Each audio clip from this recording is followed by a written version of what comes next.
And I started watching it, and I have like 15 minutes left, I think. And I was actually I wanted to delay the show. I wanted to finish watching it. I am hanging on the edge of my seat. It's like, it is so good.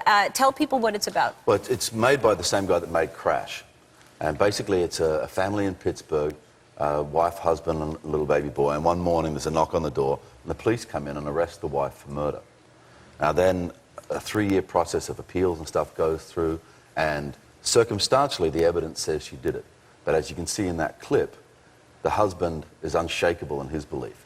He knows that she didn't do it. He knows that he didn't marry a woman who's capable of doing that. Even though we never really find out. And even though all of the things point the audience towards the fact that he's probably wrong. But he examines all his options. He's an English professor at a community college. And he decides, as you would in a situation of this, the logical thing to do is simply to break her out of jail.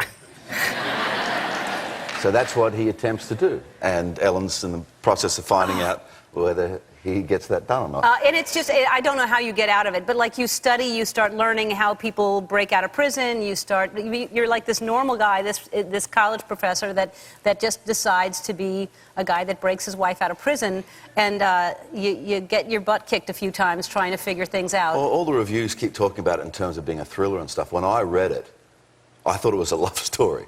Mm-hmm. You know, I didn't think of it as a thriller at all. Yeah. I just thought this is a movie about unshakable belief in your partner. It is a love story, for sure. It is a love story, but it is, and now, especially once it starts to really happen, when you actually go through with it, it is non-stop action and so good. And I love Paul Haggis anyway. I think the movie Crash was, you know, a fantastic movie. That's very good. But anyway, it's really good. Now, do you get scared because I know you do a lot of your own stunts and you do things like that, but do you ever get too scared to actually go through with something?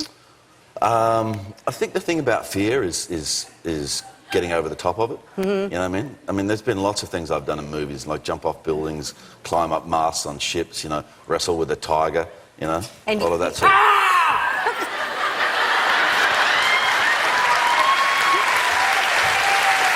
I could hardly... It was so noisy, too. It was too noisy. Oh, well. Listen, I just, you know, I love the movie so much, and cool. Thank you so much for being here. I always like when you stop by. My instinct then was to scare you, but I've just suppressed it because it's your show. Really? Yeah. Wow. My instinct then was to just do a big ha and get the reaction from you that you wanted from me, but I've suppressed it. But I never get scared, that's the thing. Oh, that's the thing? You're famous for never getting scared? Yes, they can't scare me. They've tried. I've gotten scared once, but they try constantly to scare me. I'm sure the producers of the show will call me and we'll talk about that. Okay. Now I am scared. The next 3 days, open to theaters this Friday. Go see it. It's fantastic. We'll be back with Pink.